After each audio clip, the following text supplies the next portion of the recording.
Chers amis, chers frères et sœurs, nous venons d'écouter un prélude dans le style français, une improvisation sur le psaume 86, faite par notre organiste ce matin, Beth Moorman. Je vous souhaite la bienvenue ici au culte le 17 janvier au temple wallon de la Haye. Je suis très content, très heureux de vous accueillir ici dans ce temple, même si vous n'êtes pas là physiquement, mais vous entendez maintenant le culte ce matin par les réseaux sociaux. Le thème de ce culte sera « Quel spectacle incroyable, la gloire invisible de Jésus ». Et tout ça par rapport à cette belle histoire que nous trouvons dans le 2e chapitre de l'Évangile selon Jean. Que la paix vous soit donnée avec l'amour et avec la foi de la part de Dieu le Père et de notre Seigneur Jésus-Christ. Le Seigneur nous invite à déposer tous nos soucis, à faire taire les voix multiples qui nous encombrent le cœur et les pensées, et à nous ouvrir à sa grâce. Amen. Donc nous venons d'écouter cette improvisation sur le psaume 86. Je vous lis tout juste une strophe, la deuxième. Ton pardon, Seigneur, et ta patience, ton amour en abondance, qui t'invoque les reçoit. Nul ne donne comme toi. Les nations que tu as faites verront tes œuvres parfaites. Toutes se rassembleront et leurs mains te serviront.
Seigneur, voici le jour que toi tu as fait.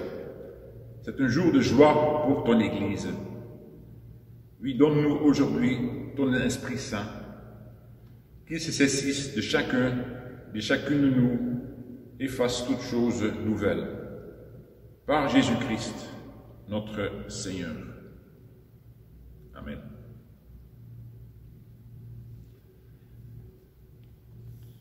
La gloire de Dieu peut être éblouissante, la gloire de Dieu peut aussi être invisible, mais peut être vécue et vue par nos actes, à savoir l'amour. Je vous invite à vivre à l'amour de Dieu, une exhortation telle que nous la trouvons dans la première épître de Jean, au 4e chapitre.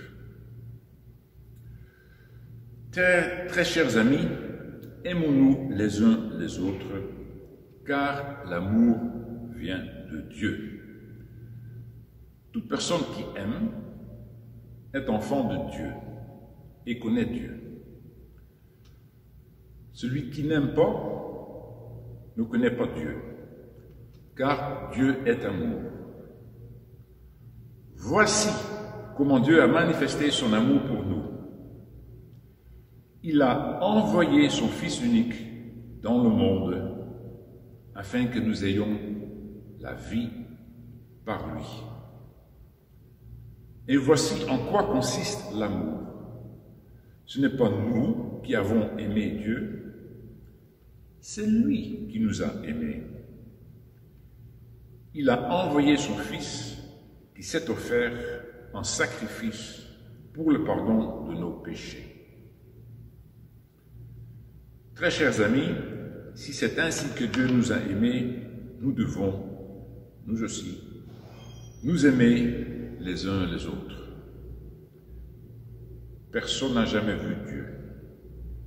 Or, si nous nous aimons les uns les autres, Dieu demeure en nous et son amour se manifeste parfaitement en nous. Voici comment nous savons que nous demeurons en Dieu et qu'il demeure en nous.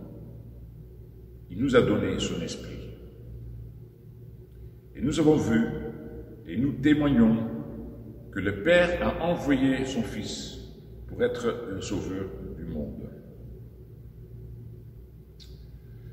Il n'y a pas de crainte dans l'amour.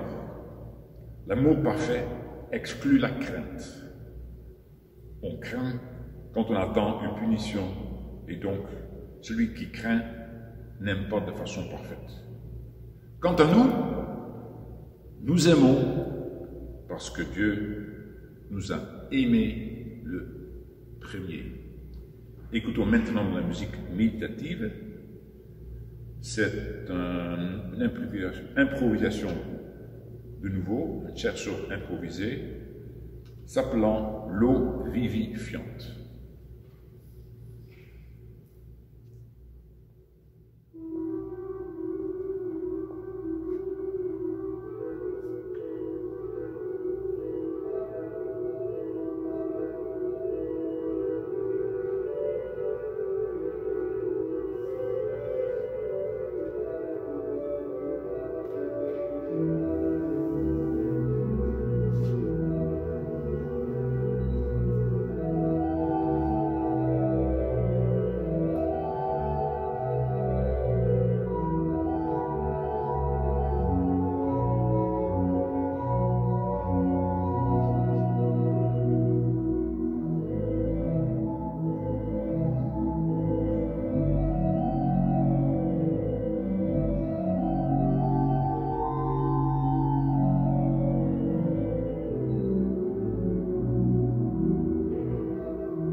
Nous lisons deux passages qui se trouvent dans l'Évangile selon Jean, Jean 2 et Jean 17.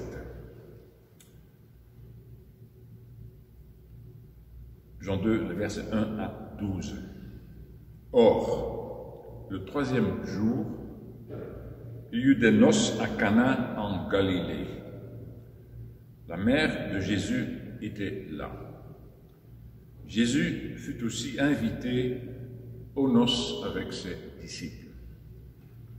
Comme le vin venait à manquer, la mère de Jésus lui dit « Ils n'ont plus de vin. » Jésus lui répondit « Que me veux-tu, femme? Mon heure n'est pas encore venue. »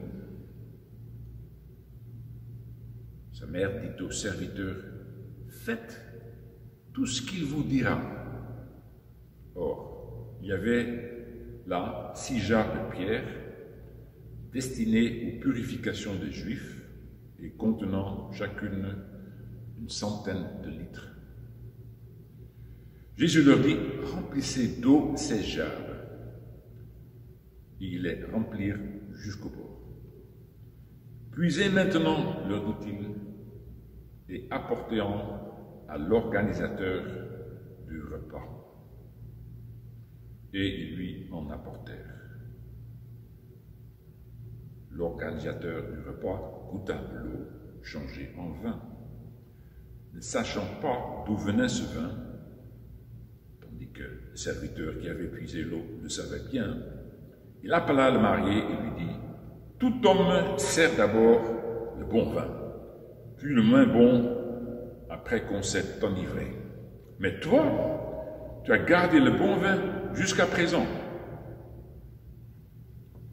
Tel fut à Cana en Galilée le premier des signes miraculeux que fit Jésus. Il manifesta sa gloire et ses disciples crurent en lui.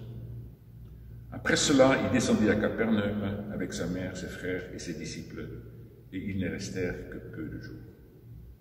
Puis au 17e chapitre, les versets 1 à 5. Après ces paroles, Jésus leva les yeux vers le ciel et dit, « Père, l'heure est venue. Révèle la gloire de ton Fils, afin que ton Fils aussi révèle ta gloire. Tu lui as donné pouvoir sur tout être humain, afin qu'il accorde la vie éternelle à tous ceux que tu lui as donnés.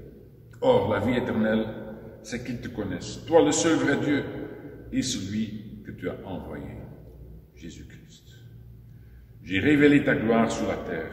J'ai terminé ce que tu m'avais donné à faire. Maintenant, Père, révèle toi-même ma gloire auprès de toi, en me donnant la gloire que j'avais auprès de toi, afin que le monde existe.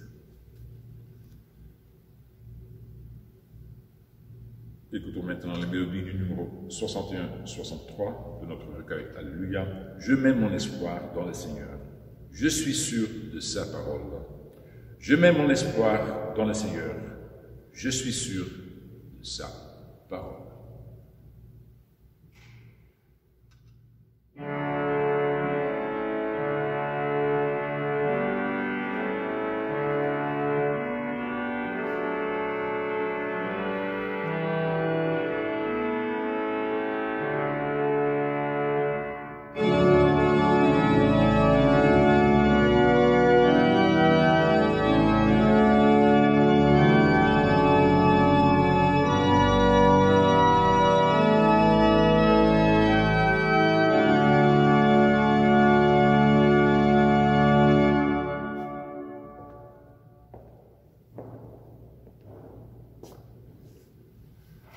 Chers amis, chers frères et sœurs, tout l'enseignement, toute la vie de Jésus se résume à ceci. Nous sommes infiniment aimés. J'insiste sur ce mot, infiniment Il n'y a pas de limite à l'amour. Rappelons-nous ce qu'écrit l'apôtre Paul en 1 Corinthiens 13. L'amour est patient, il est plein de bonté. L'amour n'est pas envieux, l'amour ne se vante pas. Il ne s'enfle pas d'orgueil, il ne fait rien de malhonnête, il ne cherche pas son intérêt, il ne s'irrite pas, il ne soupçonne pas le mal, il ne se réjouit pas de l'injustice, mais il se réjouit de la vérité. Il pardonne tout, il croit tout, il espère tout, il supporte tout. L'amour ne meurt jamais.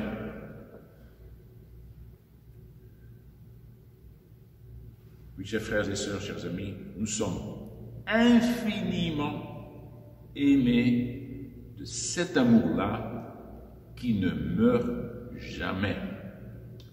Dieu est amour. Dieu nous aime infiniment. Est-ce que nous nous en rendons vraiment compte? Est-ce que nous avons vraiment compris cette très bonne nouvelle? Est-ce que nous l'avons intimement vécu dans notre cœur, dans nos entrailles? Nous sommes infiniment aimés. Nous nous retrouvons dans le paradis perdu. Nous expérimentons le salut, la vie éternelle, quand nous nous focalisons sur Jésus, sur sa vie et son enseignement. Je dirais, nous voyons la gloire de Dieu dans toute sa splendeur, une fois réalisant que cet amour-là est à l'origine de notre vie, que cet amour-là ne meurt jamais. Il s'agit donc de nous ouvrir grandement à cet amour qui nous dépasse infiniment, mais pourtant un amour qui nous vise avant tout. Fixons notre regard sur Jésus. Et en plus, le miracle se produit alors que nous serons frappés par l'amour, par la gloire de Dieu. Je vous invite à nous regarder comme étant invités aux noces à Cana en Galilée ce matin. Voyons alors comment Jésus, lui, il va manifester sa gloire. Et soyons comme les disciples qui, comme le précise bien le texte de l'Évangile, donc soyons comme les disciples qui crurent en lui. Ils crurent en lui, ils croient en lui. Ça veut dire, ils se sentent personnellement visés par Dieu en Jésus. Et ils ont alors cette certitude que Dieu les aime avec l'amour infini. Dieu ne veut que notre bonheur, chers frères et sœurs, chers amis. Dieu ne désire que notre joie. Il veut nous rendre ivres de la bonne nouvelle, puisque nous sommes infiniment aimés. Donc nous nous trouvons aux noces à Cana en Galilée. Et là nous entendons Jésus dire, parole mystérieuse, mon heure n'est pas encore venue. Apparemment, Marie, sa mère, aimerait bien que son fils se manifeste un peu, puisque un nombre signifiant de disciples le suivit déjà. Jésus, c'est pas n'importe qui. Il est donc un homme avec un message important. Et qu'est-ce qu'il va transmettre finalement aux disciples? Alors Jésus, montre-toi. Ne reste pas derrière les coulisses. Ne sois pas trop timide. Elle veut donc le forcer à agir. a sauvé la scène. Ils n'ont plus de vin. Mais Jésus dit clairement, que me veux-tu? Enfin, mon heure n'est pas encore venue. D'autres termes, tu t'imposes. Tu n'agis pas comme ma mère. Je sais que je dois en manifester, mais cette heure n'est pas encore venue. C'est quand même une drôle de conversation, n'est-ce pas? Mais l'adrénaline commence à bien circuler dans les veines des disciples. La tension commence à monter. Qu'est-ce qui se passe? Jésus, comment va-t-il s'en sortir? Comment est-ce qu'il va maîtriser la situation? Observez bien, le vin manque. Les invités commencent à se regarder d'un air interrogateur. Ça va tourner au vinaigre. Cette fête-là va aboutir à une catastrophe énorme. Et les jeunes mariés seront humiliés pour toute leur vie. C'est le silence avant l'ouragan. Mon heure n'est pas encore venue. Parole mystérieuse. À quoi Jésus fait-il référence? En Jean 17, premier verset, Jésus prie à haute voix devant ses disciples. Il prie juste avant sa crucifixion. Père, l'heure est venue. Révèle la gloire de ton Fils, afin que ton Fils aussi révèle ta gloire. C'est quoi cette gloire à cette heure enfin venue? On peut aussi poser la question différemment. Comment Dieu va-t-il prouver qu'il nous aime vraiment infiniment, avec un amour qui ne meurt jamais? Jésus, cloué sur la croix, rayonne l'amour de Dieu envers le monde qui le rejette. Pourtant, il dit Jésus, il n'y a pas de plus grand amour que de donner sa vie pour ceux qu'on aime. Peut-être le monde ne l'aime pas, mais lui, il aime le monde. Tant a aimé Dieu le monde qu'il a donné son Fils unique. Alors, il donne tout. Il donne sa vie. Il ne retient rien. Il n'y a pas de limite à son don. N'oublions pas que le Christ pend tout nu sur la croix. Tout nu. Son abaissement est total. Il y a consenti, puisqu'il nous aime d'un amour infini. Voici la gloire de Dieu, l'immensité immesurable de son amour à l'heure venue. Un spectacle incroyable mais vrai. Une gloire invisible pour les moqueurs. Mais cet amour, cette gloire est infiniment fondamentale. L'apôtre Paul a écrit dans son épître aux chrétiens de Corinthe, « J'ai décidé de ne connaître parmi vous rien d'autre que Jésus-Christ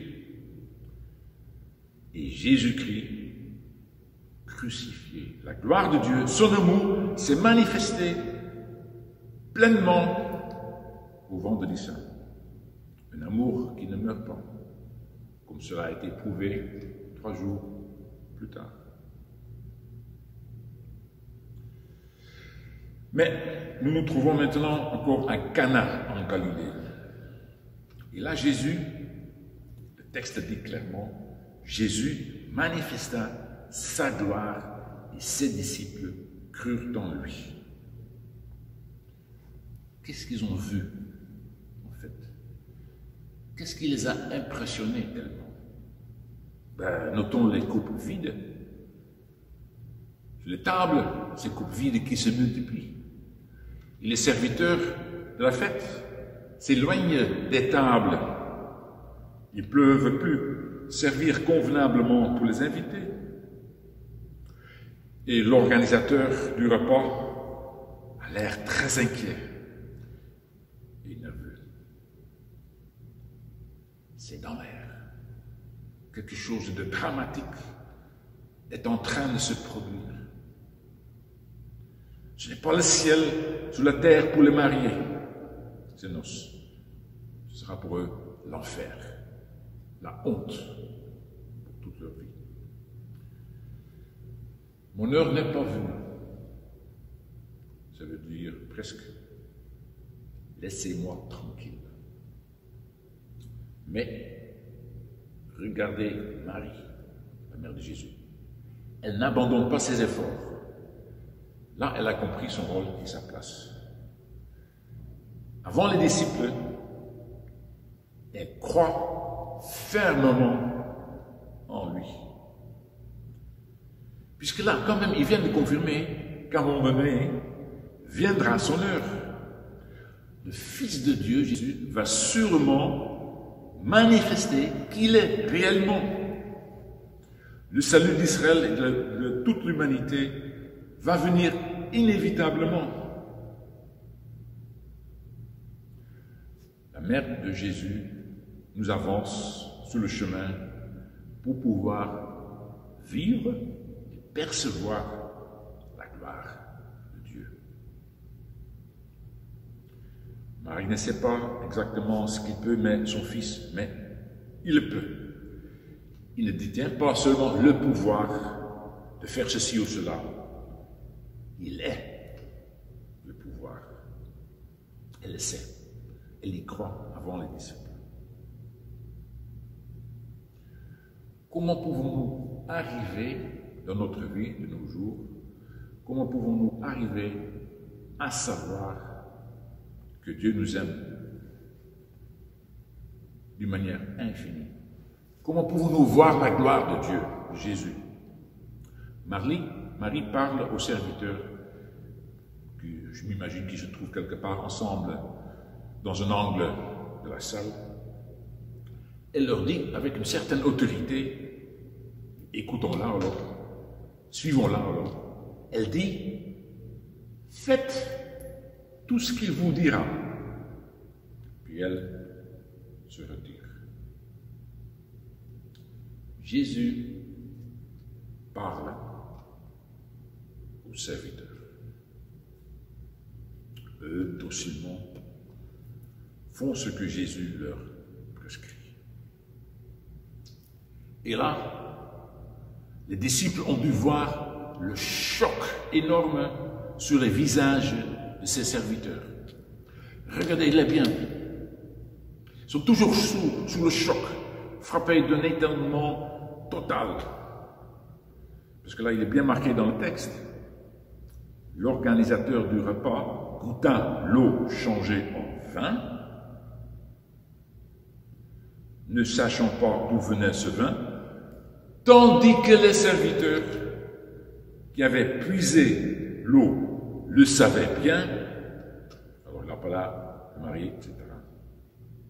Donc regardez ces serviteurs, comment maintenant ils commencent à rigoler, comment ils sont soudain très contents. Vous voyez comment la catastrophe imminente s'est transformée dans ce succès éclatant. Le maître du repas, il est hors de lui-même, en pleine extase. Il craignait presque pour sa vie, vu l'échec imminent de la fête. Mais il a repris goût à la vie céleste, dirait-on. Il marié, pauvre, il n'y comprend rien du tout. Qu'est-ce qui se passe? C'est comme s'il a gagné le gros lot sans en avoir acheté un. Et les invités, eux, ils rient, ils fêtent, ils s'embrassent. Dur à s'imaginer dans ces temps du coronavirus. Et Marie, la mère de Jésus, elle rayonne. La mort et la vie se frôlent souvent dans son existence et dans notre existence. Elle sera encore mise à l'épreuve plus tard devant la croix. Mais Dieu a fait un grand don à tous ces gens. À nous aussi, qui étions aussi invités. La fête de l'amour humain passe par la mort, par l'échec complet, au triomphe. Vous savez pourquoi? Parce que Dieu nous aime infiniment. Oui, on voit clairement et aussi invisiblement la gloire de Dieu dans tous ces gens joyeux, ivres. Même si son heure n'était pas encore venue, Jésus s'est manifesté. Il s'est donné. Dieu a agi à travers lui. Croire en Jésus, lui qui manifeste son amour. Pourquoi, comment? À cause de cette fête ratée et réussie en même temps. Pouvons-nous croire en lui? Oui. À cause de ce don de l'amour infini de Dieu, cet amour cloué à la croix. Voilà la gloire de Dieu, de Jésus. Alors suivons-le, mettons en pratique ce qu'il nous dit. Alors nous nous approchons du royaume de Dieu. Plus encore, ce royaume est en nous. L'amour ne meurt jamais. Amen.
Confessons notre foi par une prière. Jésus, nous croyons en toi. Nous croyons que tu es un homme du même sang que nous, de la même douleur, du même effort, de la même espérance. Nous croyons que tu es Fils de Dieu, image et présence de Dieu suprême et mystérieux, qui a fait l'univers, qui le soutient. Nous croyons que tu es mort, crucifié par notre faute. Tu es proche de tous les suppliciés. Nous croyons que tu es ressuscité réellement, que tu vis pour toujours, présent chaque jour dans ton royaume et dans notre existence.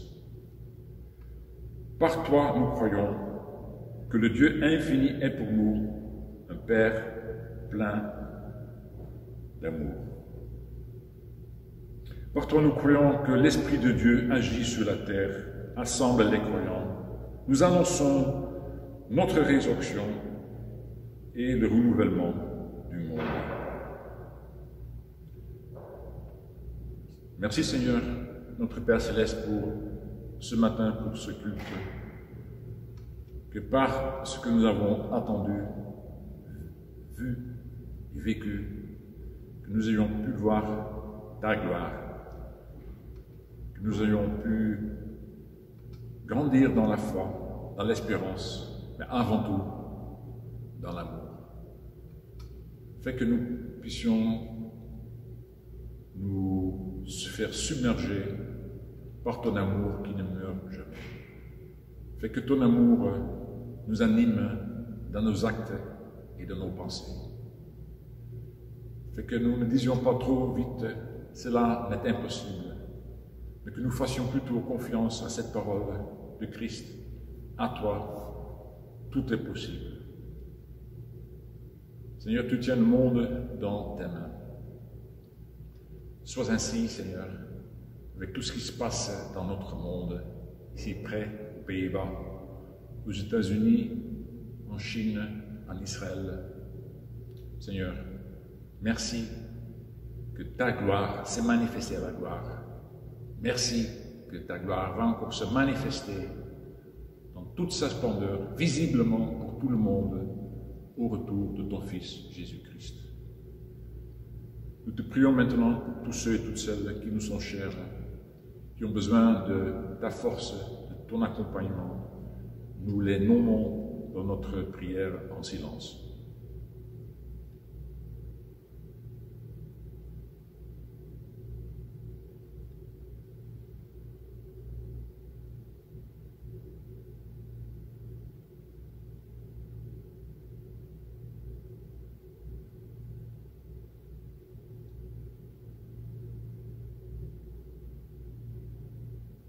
Et nous prions la prière que notre Seigneur nous a apprise.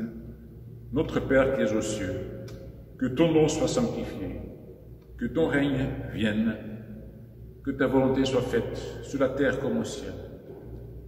Donne-nous aujourd'hui notre pain de ce jour. Pardonne-nous nos offenses, comme nous pardonnons aussi à ceux qui nous ont offensés. Ne nous soumets pas à la tentation, mais délivre-nous du mal, car c'est à toi qu'appartiennent le règne et la puissance et la gloire au siècle des siècles. Amen.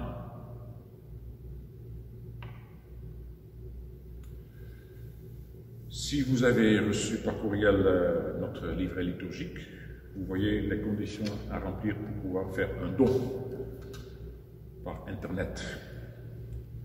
Je vous propose maintenant d'écouter la mélodie de notre cantique Alléluia 3208. 2 strophes. Je vous lis la deuxième strophe. Rien ne pourra nous séparer de l'amitié, de l'amour que Dieu nous porte par Jésus-Christ et dans l'Esprit. Cette assurance est la plus forte. Pour annoncer les temps nouveaux, prenons le pain de sa tendresse. Vienne le jour de son retour, que tous les hommes le connaissent.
Chers frères et chères sœurs, chers amis, allez maintenant annoncer l'Évangile en parole et en acte.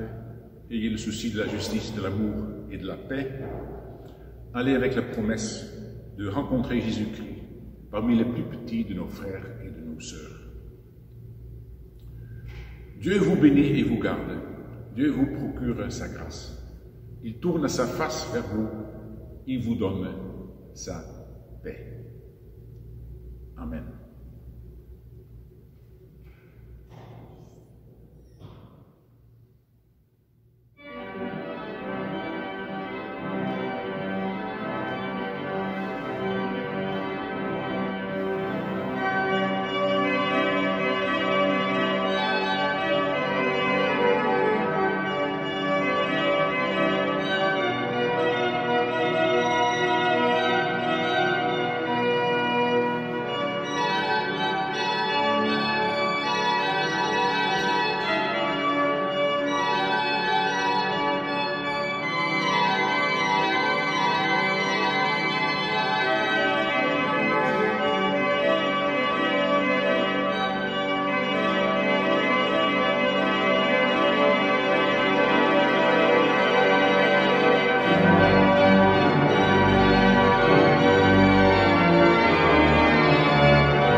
grand merci à notre organiste Bert Mooijman qui est en visite chez nous. Merci Bert pour tes improvisations qui nous ont impressionnés beaucoup. J'espère que vous avez bien pu suivre le culte jusqu'ici. Je vous remercie de votre attention. Vous pouvez toujours vous abonner à notre tuyau YouTube ou sur notre page Facebook. J'espère vous revoir la semaine prochaine pour nouveau culte au troisième dimanche après l'Épiphanie. Passez un bon week-end, passez un bon dimanche, une bonne semaine là devant nous, dans la gloire de notre Seigneur.